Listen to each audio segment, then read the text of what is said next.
The hall was lit up, the sound of music filled every corner of the party, laughter and conversations mixed together, creating an atmosphere of celebration. Glasses clinked, toasts were made, co-workers extolled the year's achievements, and everything seemed to follow a natural flow, but for me, that moment carried an unbearable weight. My eyes were fixed on the scene in front of me, my wife spinning in the middle of the room, wrapped in my boss's arms.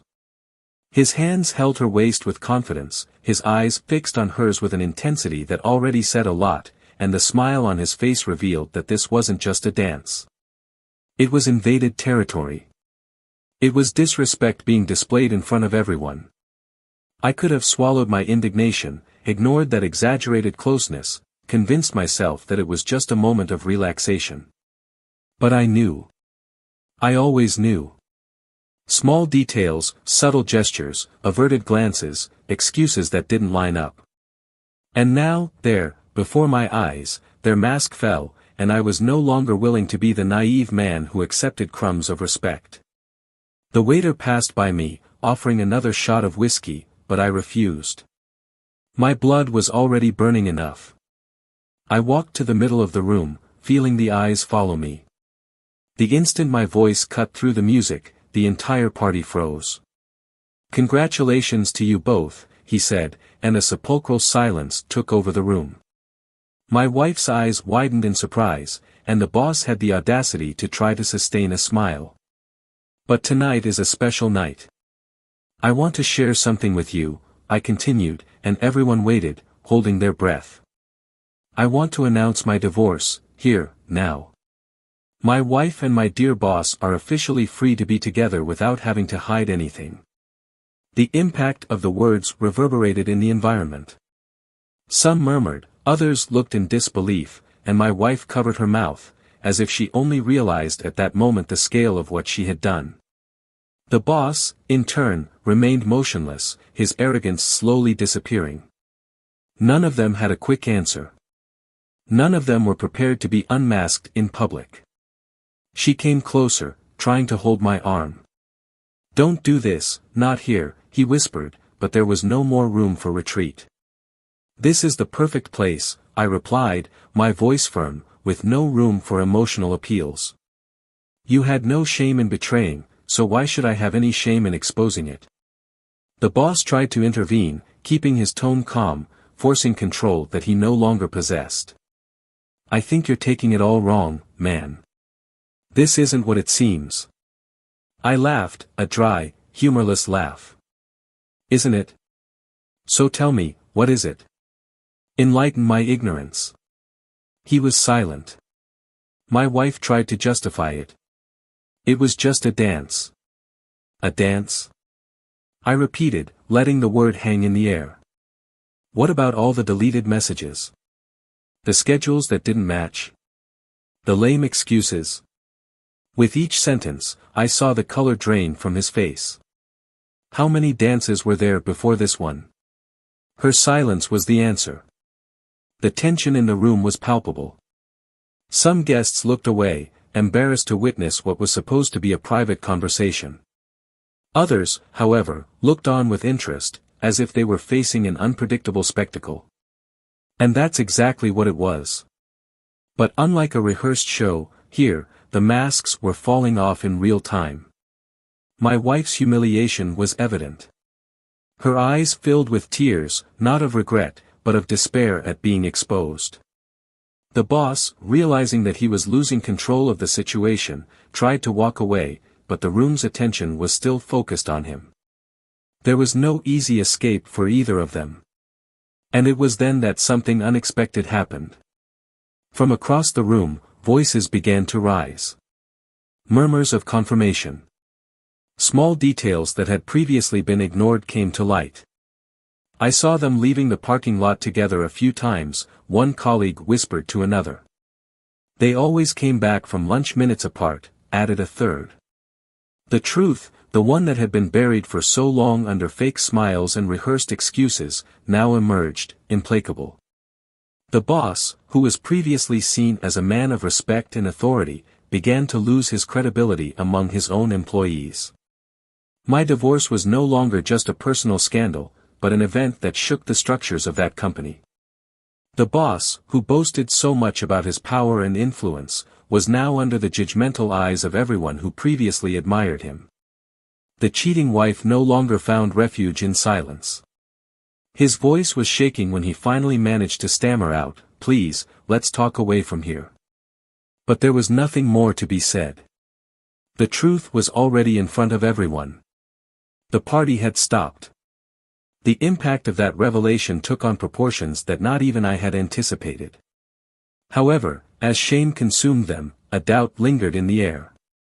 What would happen next? After all, the betrayal was already open, but the consequences, these were just beginning. Welcome to the channel. Here, the betrayal no is romanticized, no is justified and never will be supported. All the stories you hear are fictional, but they carry an indisputable truth: betrayal destroys lives. Every choice has its consequences, and on this channel, you will see how the price of disloyalty always comes, and in ways that no one expects. Get ready, because the story comes next will shock you. Listen carefully, and never forget, respect and loyalty are not optional. The wedding of Daniel and Clara was always seen as solid. From the day they met, there was something about them that made everyone around them believe they were destined for each other. She was charming, with a natural sweetness that made anyone want to be around her. He was charismatic, a man who exuded confidence and determination. They were the kind of couple who looked like they belonged in a romantic movie, balancing their differences and finding harmony in life's challenges. Years passed and together they built a cozy home. Every corner of that house carried a piece of their story, from the picture frames scattered around the living room to the kitchen table, where they shared their conversations about their daily lives. Time brought stability, but also a predictable routine. Clara still prepared coffee every morning for Daniel, and he, in turn, never left the house without giving her a kiss. The gestures were the same as years ago, but something about them seemed different, albeit subtly. Daniel worked in a large company in the financial sector, a competitive and pressure-filled environment. His constant effort earned him respect and a prominent position within the company. As a senior manager, he found himself surrounded by endless meetings, business trips and a load of responsibilities that, over time, began to take a toll. Clara, on the other hand, worked as a freelance graphic designer, working from home and managing her own schedule. She was always an independent woman, but there were moments when she missed something that even she couldn't explain. The differences in their routine began to become more evident. While Daniel returned home exhausted, just wanting a moment of rest, Clara longed for long conversations, for attention. He was always physically present, but his mind often remained caught up in work problems. She tried to ignore that uncomfortable feeling that, little by little, they were moving away. He remembered the times when nights were filled with spontaneous dinners and aimless walks, and he wondered when those things became rare. The company where Daniel worked was known for its dynamic environment, but also for its culture of valuing interpersonal connections. And no one knew how to use it better than Leonardo, the company's CEO. An imposing, charismatic and persuasive man, who dominated any environment with his presence. He knew how to motivate his team, but he also knew how to use his power in subtle ways to achieve what he wanted. He had the respect of his employees, but also a certain fear, because behind that calculated smile, there was a coldness that was difficult to ignore. Leonardo and Daniel have always maintained a balanced professional relationship. The boss recognized Daniel's value in the company and saw him as a promising employee, but at the same time, he kept a close eye on everyone who stood out too much. It was a game of egos and control, where no one could grow too much without him being in charge. In recent months, Leonardo began to show a special interest in establishing a closer bond with Daniel, something that made him question the real intentions behind this approach. Corporate events were an essential part of the company's culture, and Leonardo made sure everyone participated. He believed that these meetings went beyond simple networking, they were moments of observation, where he saw people for who they really were. The end-of-year party was organized on a grand scale, in a luxurious hall, with live music, sophisticated drinks and an atmosphere that oozed status. For Clara, these occasions were not that frequent, but whenever she accompanied Daniel, she tried to make the best of the moment. That night, Clara chose an elegant dress, in a soft tone that highlighted her natural beauty. Daniel, seeing her ready, smiled, but something in his eyes carried tiredness. Not because he didn't admire her, but because his mind was still partially caught up in the challenges of work. He held your hand firmly, as he had always done, and together they headed to the party. When they arrived, they were greeted by warm greetings, Daniel's co-workers praising his career and toasting the company's success. The room was full of voices and laughter, and Clara tried to feel part of that universe to which she belonged only by association. While Daniel was talking to some executives, Leonardo approached, with his characteristic smile and sharp gaze. He greeted Clara in a courteous manner, but with a discreet interest, that kind of attention that was not invasive but noticeable. "I finally meet the woman behind the great Daniel," Leonardo said, and Clara smiled politely. "He speaks very highly of you," he added, while raising a toast. The conversation was brief, but full of nuances. Daniel, attentive, noticed Leonardo's studied manner when interacting with Clara, but quickly dismissed the thought. Leonardo was like that with everyone. A master at creating connections. The party continued its course, between toasts and motivational speeches, and Clara, at a certain point, realized that Daniel was stuck in yet another business conversation. She felt slightly out of place, but she didn't let herself be shaken. He walked around the room, exchanged a few words with the wives of other employees, observed the dance floor where some couples were taking their first steps of the night. It was then that he felt a firm hand touch his arm. When he turned around, he found Leonardo again, now without the formality as before. He was smiling, holding a glass of whiskey. "I hope you're having fun," he said, his engaging voice rising above the music. Clara nodded, maintaining her composure. "It's a beautiful party," she replied, politely. Leonardo then reached out to her, as if it were the most natural thing in the world. "Would you grant me this dance?" Clara hesitated. His gaze wandered around the room, looking for Daniel, but he was far away, in the middle of a heated conversation. She didn't want to seem rude, but she also didn't want to attract attention. "Just one dance," Leonardo insisted, with a charm that seemed rehearsed. For a moment, Clara felt a strange heat in her chest, a mix of discomfort and curiosity. What happened next was a moment frozen in time. The music filled the atmosphere, looks mixed, and in the center of the room, Clara and Leonardo spun around, as if the universe had stopped to watch them. The firm touch on her waist, the intense gaze that challenged her, everything there seemed charged with a tension that she couldn't explain. Daniel, looking up from his conversation, took in the scene.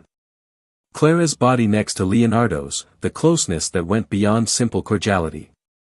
For an instant, the world around him dissolved. Heat rose to his face, his muscles tensed, and a sharp sensation ran through his chest. He was never an impulsive man, he never liked to act on the spur of the moment. But that night, something inside him snapped. And there, at that party where everyone was celebrating, Daniel made the decision that would change everything. That night remained marked on Daniel like a scar that would not disappear anytime soon. The image of Clara and Leonardo dancing together replayed in his mind like a film on loop, every detail relived with cruel precision. His touch on her waist, the closeness of their bodies, the looks exchanged.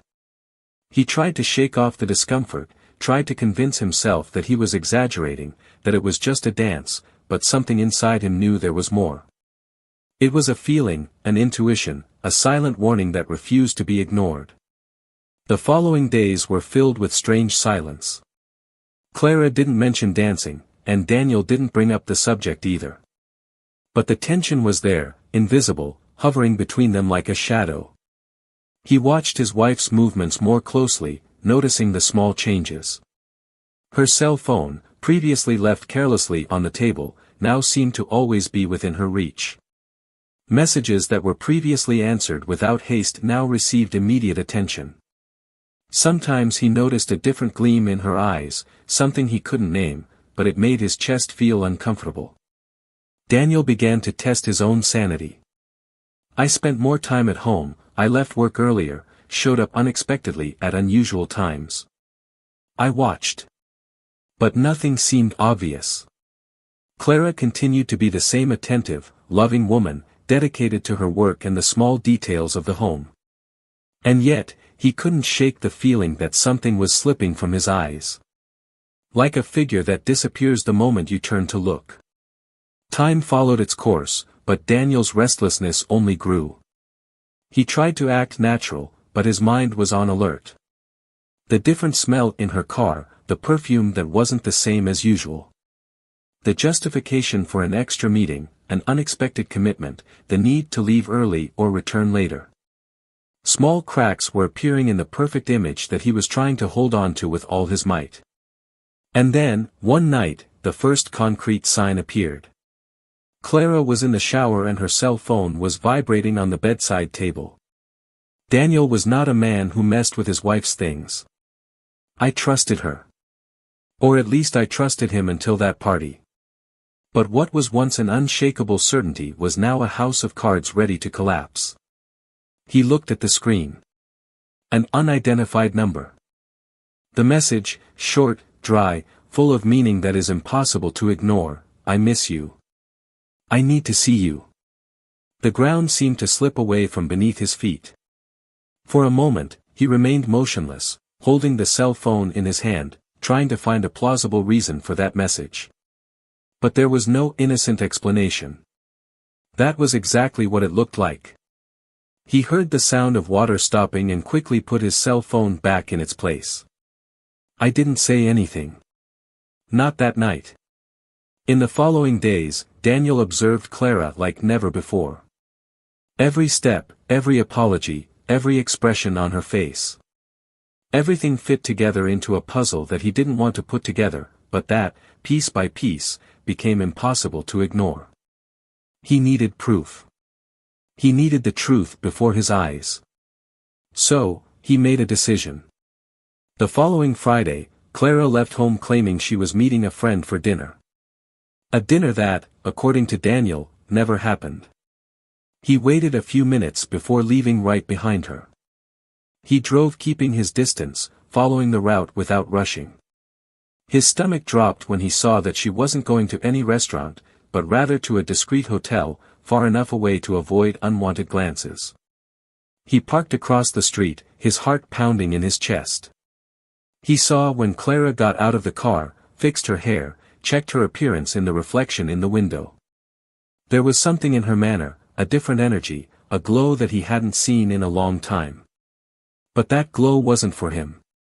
It was for someone else. She entered the hotel, and shortly after, another figure appeared. Leonardo. Daniel's boss. The man who praised him in meetings, who showed himself as a mentor, who made a point of cultivating a close relationship. There he was, crossing the hotel entrance without hesitation, as if that path was already known. As if that wasn't the first time. Daniel felt his throat dry. He could go in, confront them right there. But no. I wanted to see how far it would go. I needed something that Clara could never deny. Time passed, he waited. 1 hour. 2. No message from her, no explanation. Only the silence that confirmed everything he already knew. When Clara finally left, she walked lightly, a discreet smile on her lips. The expression of someone who had just experienced something intense. Daniel didn't follow her back. He stayed there, standing in the car, feeling the weight of the truth crush him. That night, Clara returned home, greeted Daniel with a light kiss, as if nothing had happened. As if that marriage was still the same. He watched her, studied every movement, every word spoken naturally. What she didn't know was that, inside him, something had already changed. And the next day, he made his decision. The hall was packed, music echoed among the guests, but for Daniel, the world had just become absolute silence. His gaze was fixed on Clara and Leonardo, dancing in the middle of the room as if they were the only ones there. Her body flowed easily under his command, the smiles exchanged, the touches subtle. Daniel clenched his fists but didn't move immediately. Not at that moment. Not in front of so many witnesses. There was something inside him that no longer burned just as anger, but as something much deeper, a feeling of betrayal that gnawed at every fiber of his being. The dance ended, and Clara returned to his side as if nothing had happened. She smiled slightly, but Daniel noticed that there was something in her eyes that betrayed a secret. A glow that wasn't meant for him. The party continued, toasts were made, speeches were given. Leonardo was at the center of everything, as always, the man everyone admired, respected, even feared. But Daniel saw beyond the facade. I saw the dirt behind the flawless mask. As the night drew to a close, Daniel stood up and asked for everyone's attention. The microphone was firmly in his hand, his voice was controlled, but carried with something that made the entire room silent. He started talking about gratitude, about hard work, about the importance of trust in any relationship, whether in the corporate environment or outside of it. And then, without changing his tone, without showing any hesitation, he looked directly at his wife and declared in front of everyone, "Today, I want to take advantage of this special occasion to announce that I am filing for divorce." The impact was immediate. The hall was plunged into a collective murmur of shock and disbelief. The gazes turned to Clara, who froze in place, pale, her eyes wide, her hands shaking slightly. Leonardo remained motionless, but the tension in his jaw showed that he already understood what was coming. Daniel continued. "My wife and my dear boss here did me the favor of freeing me from this marriage. So, it's only fair that I share this news with everyone." Clara finally recovered her voice, but she was no longer as sweet and calm as usual. She was desperate. "Daniel, please don't do this, not here," he laughed, but not out of happiness. "Why not? This is where it all started, isn't it? Or rather, this is where you lost your fear of being discovered." The murmur in the audience grew, some people looked at Leonardo, waiting for him to say something, to deny it, to deny it. But he remained silent, looking at Daniel with something between defiance and helplessness. Clara shook her head, her eyes filling with tears. "It wasn't like that, not like that. You're getting it all wrong." "Ah, correct me then. Didn't I see you going into a hotel with him? Didn't I wait outside for hours while you came home with that smile on your face?" She swallowed hard. The lie died before it was even said. Her silence was the final confession. But what no one expected there was what would come next. A voice came from among the guests, cutting through the air like a blade. "Maybe it's a good time for everyone to know the truth about what really goes on in this company." Everyone turned to the source of the voice. Was Fernanda, one of the company's financial coordinators, a woman who had worked there for years, always discreet, always efficient. But now, his expression carried a different weight. Leonardo looked at her directly, and for the first time that night, his look was not one of confidence or arrogance. It was pure fear. Fernanda advanced through the room until she stood in front of everyone. He took a deep breath, his body shook with anger and indignation. "Maybe you think this is just a case of betrayal, but I can assure you it's much more than that." Daniel frowned. "I didn't expect that." "What do you mean?" Fernanda crossed her arms. "I always knew that Leonardo was not a clean man. But what shocked me was finding out how far he was going to get what he wanted." The silence in the hall became deafening. Leonardo took a step forward, trying to take control of the situation. "Fernanda, I don't know what you're talking about, but you need to think carefully before making unfounded accusations." She laughed, but it was a bitter laugh. "Unfounded? Maybe you'd better let me talk before you burn yourself even more. Because I have proof. And I'm sure no one here will like what they hear." Daniel's gaze went from his wife to Fernanda, feeling a knot in his stomach. "Say it already." She took a deep breath, held tight to the handle of her bag and took out an envelope full of documents. In here are all the suspicious financial transfers that Leonardo has made over the years. $1 million embezzlements, forged contracts, payments that simply disappear without explanation. And guess where part of that money went? To cover meetings, dinners, hotels, everything he used to maintain an internal scheme of manipulation and coercion. I always suspected, but when I saw the most recent expenses, I knew I needed to act. Daniel took the papers, his eyes scanning the information quickly. And then, there it was. Transactions in absurd amounts, hidden payments. And a name that caught his eye. Clara. Your wife. Her name is linked to transfers, to benefits paid directly by Leonardo. He looked up, staring at her as if he were seeing someone he didn't know. What does that mean? Clara brought her hands to her face, tears now flowing. Daniel, please. I didn't know. I did not know. He took a step forward, his heart beating so hard it felt like it was going to come out of his chest. So you cheated on me for money? You became part of this scheme? She sobbed, her makeup smeared, her face filled with despair. He made me promises, told me that he would never harm you, that it was just an agreement. Daniel threw the papers on the floor. A deal? A damn deal to buy you out while robbing the company? And what did you get out of it, Clara?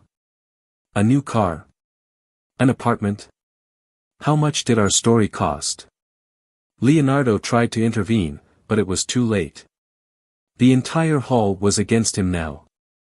Some employees murmured indignantly, others were already talking about calling the police. The scandal was underway. And Daniel, faced with the woman who was once his, realized that the betrayal was not just about the body, but about everything they had built together.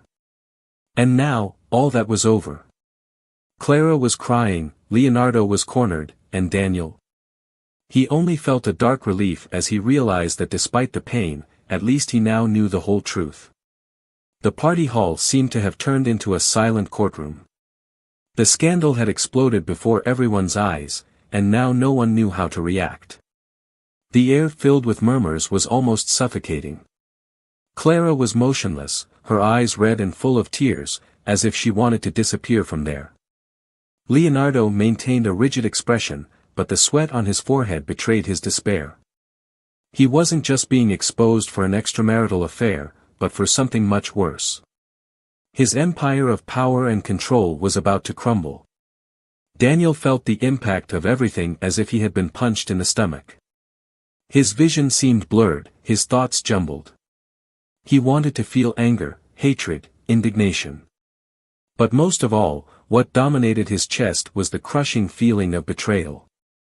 It wasn't just Clara who had destroyed him, but also Leonardo, a man he admired and respected. With every second that passed, the weight of the truth became more unbearable. Leonardo realized he needed to act, regain control of the situation. He took a deep breath and took a step forward, adopting that calm, calculated tone of voice he always used to manipulate others. Let's all take a breather. I understand this sounds worse than it really is. But these accusations are serious and need to be considered calmly. Daniel laughed, but his laugh was bitter, filled with a contempt he had never felt before. Analyzed calmly. Do you really think you can get out of this with just nice words? Fernanda brought evidence. Documents. This is no longer about suspicion. It's about facts. Clara held Daniel's arms, her touch tentative, as if she were trying to anchor him to reality before he exploded once and for all. Please listen to me. I never wanted it to come to this. I made a wrong choice, yes. I was wrong. But I love you, I always have.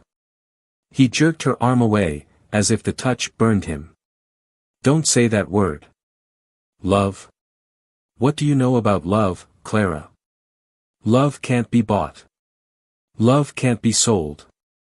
She broke down in tears, covering her face with her hands, while the guests' gazes were now pure judgment. What was once admiration for the woman who had always been seen as a perfect wife, now turned into contempt. Leonardo knew that if he remained silent, he would be allowing Daniel to take control of the situation. And that was something he would never allow. With his voice firm, he raised his hands as if he were mediating a conflict. No one here is a saint, Daniel. Everyone makes mistakes. I made mine, Clara made hers. But you did too. Do you think this marriage was perfect? Did you never stop to think about why Clara looked for something else?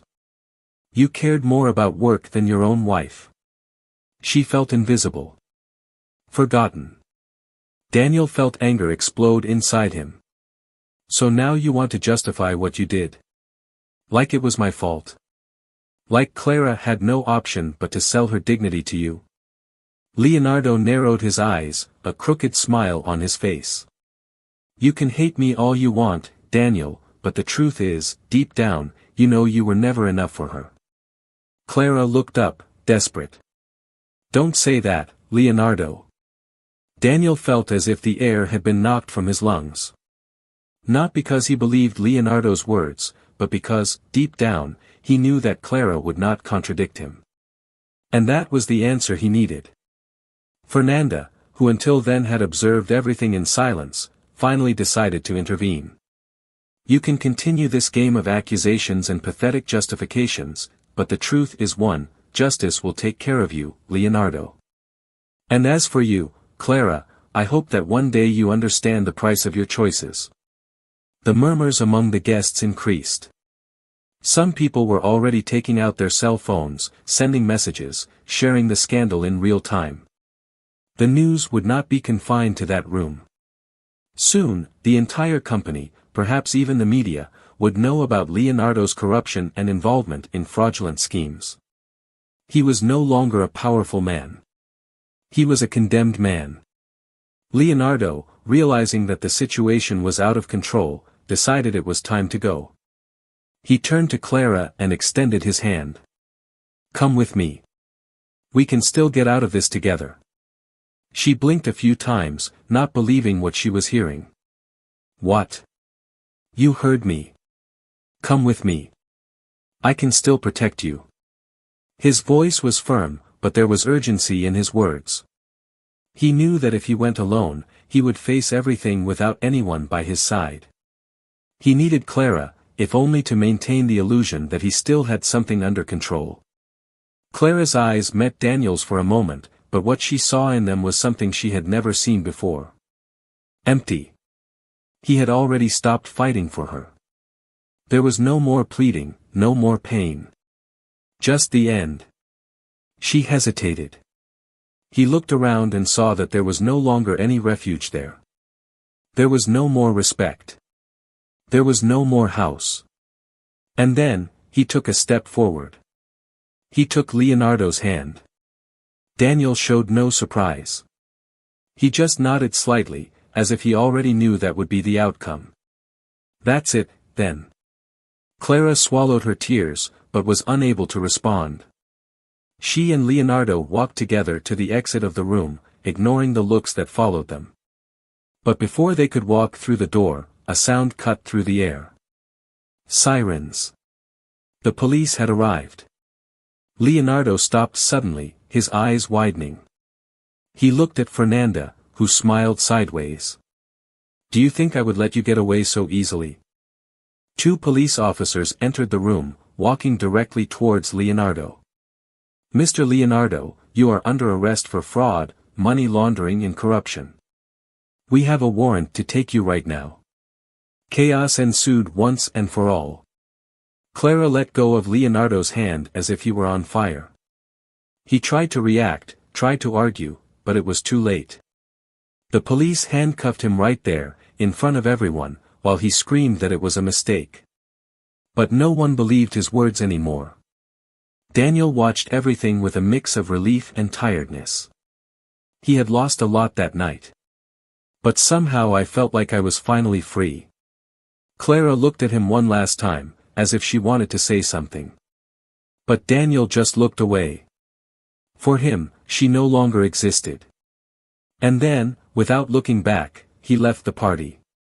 The world outside was still spinning, but inside, everything was starting again. The cold night air enveloped Daniel as he left the hall, his footsteps echoing on the marble floor of the building's entrance. The city remained alive all around, indifferent to the chaos that had just occurred.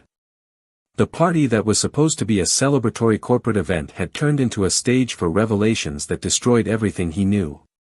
He stopped for a moment, drew air into his lungs, and felt the pressure in his chest intensify.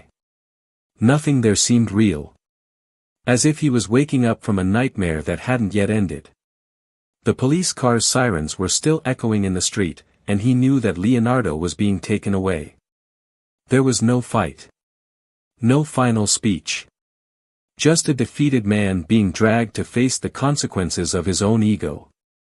But it wasn't him that Daniel was thinking about now. His lost gaze met the image of Clara, still standing at the door of the room, as if she didn't know where to go. Her eyes were full of tears, but he could no longer feel anything seeing her like that. There was a time when the sight of her pain would have been unbearable. But now, there was just a deep tiredness. An exhaustion that took root in every part of him. He looked away and started walking. The ride to your car was silent, with just the muffled sound of traffic in the background. When he got in, he let out a long sigh and rested his head on the steering wheel for a few seconds. His mind was spinning in 1,000 directions. He wondered how it all got there. When exactly had he lost control of his own life? Your home, your wife, your work. Everything seemed so far away now. He could call someone, share the pain, but he realized there was no one. He was always a reserved man, someone who avoided exposing his problems. Now he was completely alone. Slowly, he started the car and began driving, without a defined destination. The city lights flickered around him, but he saw nothing but the emptiness that had settled inside him.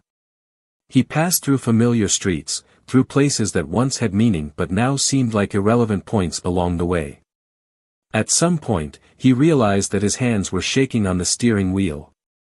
A reflection of the whirlwind of emotions battling within him. Anger. Sadness. Frustration. The vibrating phone on the seat next to him brought him out of his trance. He picked up the device and saw Clara's name on the screen. For a moment, he considered ignoring it. But, without understanding why, he answered. Her voice was low, fragile. Daniel, please, can we talk? He kept his gaze fixed on the road, his jaw clenched. There is nothing more to be said, Clara. She sobbed on the other side. I know I messed up. I know I hurt you. But I need you to listen to me. Silence prolonged. He could shut down, end everything there. But part of him wanted to hear. Maybe out of curiosity. Maybe because, deep down, there was still a shadow of the man who once loved her. Clara took a deep breath before continuing. I didn't want it to be like this. This wasn't supposed to happen. I lost myself, I let myself be carried away, and now I've lost everything. I've lost you. Daniel laughed, but his voice was hollow. Now do you realize that? I never stopped loving you. But at some point, I stopped recognizing myself. And the next thing I knew, I was already involved in something I couldn't control. He felt a weight on his chest, but he didn't allow it to weaken him. And still, you chose to stay by his side until the last second. You took his hand, you trusted him. She swallowed hard. I didn't know what to do. But when I saw him being taken away, when I realized what he really was, I felt dirty. I felt like I had been part of something horrible, something that should never have happened. He pressed his fingers against the steering wheel. But it happened. Clara cried on the other side. If I could go back in time, I would do everything differently. I would give anything to have you back. Daniel closed his eyes for a moment. I wanted to feel something when I heard that. But there was nothing left but tiredness. But you can't turn back time, Clara. Neither can I. We can only move forward. She sobbed harder. So tell me how to go on without you. How do I do that? He was silent for a long time before finally responding. You find a way. Just like I'm going to have to. And then, he hung up. The road in front of him seemed endless. But for the first time that night, he felt like he didn't need to look back anymore. By the next morning, the news had spread. Leonardo and Clara's scandal was everywhere. Social networks, internal company newspapers, employee groups. The story had become public, and there was no turning back. Clara disappeared from Daniel's life. No new contacts, no messages. Just the absolute silence that now filled the space where once there was a shared life. The following days were a mix of adapting and rebuilding. Daniel did not return to the company. He asked for leave, let the lawyers deal with the divorce and allowed himself to breathe. He walked away from everything that was part of that old life and began looking for something new. It was on a random afternoon, while walking around the city aimlessly, that he met someone. Isabella. A woman he had met years before, someone who had only been a distant presence in his life, but who now seemed to shine with an intensity he had never noticed. The meeting was casual, a simple conversation, but full of meanings. She asked how he was, and for once, he didn't have to pretend. He told the truth. She listened. No judgment, no rush. Just listened. And at that moment, Daniel realized that maybe life still had something in store for him. Something that he still couldn't fully understand, but that was beginning to reveal itself. It wasn't about forgetting Clara. It wasn't about erasing the past. But about finally allowing yourself to move on. And this time, without looking back. Daniel woke up to the faint light of dawn filtering through the curtains. The house was silent, different from how it used to be. Before, Clara would be preparing coffee, walking around the kitchen barefoot, quietly humming some melody. Now there was only emptiness. He stood up slowly, feeling the weight of the last few days in every muscle in his body. He sat on the edge of the bed, rubbed his face with his hands and took a deep breath. What would happen now? What came after the destruction? He walked to the kitchen, opened the cupboards, took out a cup and filled it with coffee. The strong aroma filled the air, but the taste was nothing special. Maybe because there was nothing else. He took a sip and looked out the window. The city was already moving outside, indifferent to the internal chaos he carried. The vibrating phone on the table broke the silence. He picked it up, but hesitated before looking. Maybe it was Clara again. But it wasn't. It was an unknown number. He responded without much concern. Hello. The voice on the other end was feminine, soft but full of tension. Daniel? This is Fernanda. He straightened in his chair, surprised. Fernanda? What there was? She sighed before continuing. I need to talk to you. About Leonardo. And about Clara. His stomach tightened when he heard the names. I thought there was nothing more to be said. Everything had already been exposed, all the masks had already fallen. But the way Fernanda spoke, something was yet to be revealed. Meet me at the cafe around the corner from your house in half an hour. I promise it's important. He hesitated, but eventually agreed. What else could happen? He took his car keys, put on a coat and left. When he arrived at the cafe, he found Fernanda sitting at a table in the corner, absently picking at the spoon for the coffee she had ordered. He sat across from her, watching her face. She looked tired, like she was also carrying the weight of something big. Thank you for coming, she said, bluntly. He just nodded. What do you want to tell me? She took a deep breath before starting. Leonardo is trying to get out of this. Even after everything. He has contacts, influential people who are working to mitigate the accusations against him. But that's not all. Daniel crossed his arms, waiting.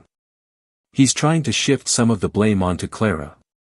Her name still caused an involuntary reaction in Daniel. He lay still for a moment, trying to process. Like this? He is claiming that Clara knew everything all along, that she was part of the scheme. That she helped launder money and that, in some way, she was profiting from it. His idea is to turn her into the perfect accomplice so that his sentence can be reduced. Daniel closed his eyes for a moment, feeling a knot in his chest. Part of him wanted not to care. But I couldn't. As much as she had betrayed his trust, he knew that Clara was not a criminal. I knew that she may have been naive, weak, but she would never be cold enough to actively participate in a scheme of that level. Do you believe him? Fernanda shook her head immediately. No. I know Clara well enough to know that she was manipulated. But his lawyers are good, and he has influence. If no one does anything, she could end up paying for crimes she didn't commit. Daniel was silent. The dilemma was before him, clear as ever. He could simply watch from afar, allow Clara to face the consequences alone, to feel the weight of the choices she made firsthand. Or he could intervene, even after everything. Fernanda watched him carefully. I know you have no reason to help. But you're not like him, Daniel. You are not a man who watches someone get destroyed and simply turns away. He leaned forward, resting his elbows on the table. What do you expect me to do? She placed a flash drive on the table. Inside there is information about the real people involved. The people who were really with Leonardo from the beginning. If this evidence reaches the authorities, Clara can be removed from this story. He picked up the flash drive, twirling it between his fingers. And why don't you deliver it yourself? She smiled sideways. Because coming from me, his defense will find a way to discredit everything. But if it comes from you, things change. You were betrayed, you were deceived. You became the victim in this story. If this information reaches you, no one can ignore it. Daniel felt the weight of the small object in his hand. He never imagined that, after everything, he would be faced with a decision like this. Think about it, Fernanda said, standing up. But think quickly. Because Leonardo won't wait. He stayed there for a few moments after she left, looking at his cell phone screen, at the busy street outside. If he did this, he would help Clara escape an unjust conviction. But at the same time, I knew there was no going back to what they once were. The love they had died, drowned in lies, betrayal and shame. At the end of the day, Daniel made his decision. He drove to a trusted lawyer's office and handed over the evidence, making sure it ended up in the right hands. He did this not for Clara, but because he knew the right thing needed to be done. He was not Leonardo. And it never would be. 2 weeks later, he received a message from an unknown number. Just 2 words, "Thank you, Daniel." He looked at his phone for a long time before finally deleting the message. The past was now just that. Past. And for the first time in a long time, he felt like he was finally ready to move on. Time passed like a whirlwind, taking with it the wreckage of what was once the life of each of them. Daniel watched everything from afar, with no desire to interfere again. He didn't look for Clara anymore, he didn't try to understand what happened to Leonardo after the trial, he didn't even bother to follow the outcome of the scandal at the company. Not because he didn't care, but because he knew that it all belonged to a past that he didn't want to carry. Now there was just an inevitable need to move forward, to build something new, to leave everything behind. But destiny, as much as it seemed to want to end the cycle, still had its own ways of making each person pay the price for their choices. Leonardo was condemned. The evidence delivered by Daniel and Fernanda was definitive, and the trial happened faster than anyone expected. His empire of influence collapsed before everyone's eyes. He tried, until the last moment, to avoid blame, blaming associates, employees, even Clara. But no one believed his words. The man who once ruled with so much authority was reduced to nothing more than a criminal, a scammer who used his position to enrich himself at everyone's expense. The sentence was harsh. Years in prison with no chance of appeal. His name became synonymous with corruption, his reputation destroyed. But the worst of all wasn't prison. It was oblivion. The world went on without him. Clara tried to escape the ashes of her own ruin. After the scandal, he lost everything. The house, the friends, the respect. The places I used to frequent became hostile environments, full of judgmental looks. She tried to put herself back together, tried to find a way back to something that felt normal, but there was no room for her in that world anymore. His name was marked. No company wanted to associate with the woman who got involved with a criminal. He tried to ask his family for help, but even they turned their backs. Your mistake was too great, and the weight of it fell on your shoulders without mercy. One day, he met Daniel by chance. He was walking out of a cafe, looking lighter than she had ever seen him. He moved on. Not her. When their eyes met, Clara opened her mouth to say something, but he just looked away and continued on his way. It was there that she understood. There was no turning back. For her, there was nothing left but loneliness. Fernanda, on the other hand, continued her path with dignity. He became a key player in the company's restructuring after the scandal. The administrative board realized the mistake they made in allowing Leonardo to dominate everything without question, and decided to reformulate the corporate environment. They moved away from the shadows of corruption and started from scratch. She took on an important role and became a reference for ethics and competence. His courage in exposing everything brought justice to many who were affected by his former boss's crimes. In the end, Fernanda not only survived the chaos, but emerged from it stronger than ever. And then, there was Daniel. The man who was betrayed, humiliated, brought down. But he refused to be consumed by what happened. He learned that revenge was not the answer. That true reckoning didn't come with screaming or despair, but with the peace of moving forward while those who caused destruction were left behind. Your work at the company has officially ended.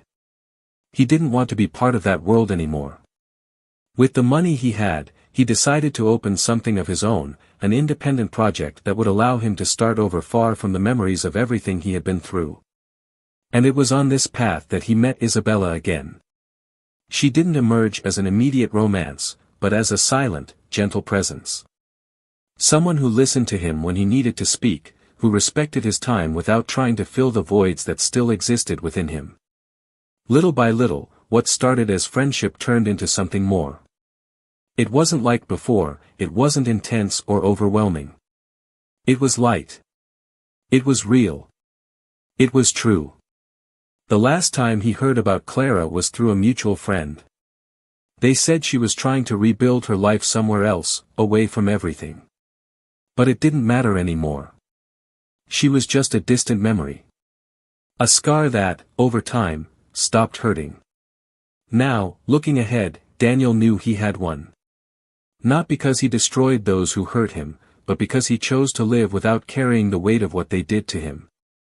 The past stayed where it belonged. Betrayal can destroy lives. You can rip out everything that seemed solid. But it can also be the spark that ignites the need to start over. And sometimes, starting over is what really saves us. Now I want to hear from you. What did you think of this story? Leave your comment, I want to know your opinion. And if you're not yet subscribed to the channel, sign up now to follow more impactful stories like this. Here, betrayal is not glorified, and every choice has its consequences. Until next time.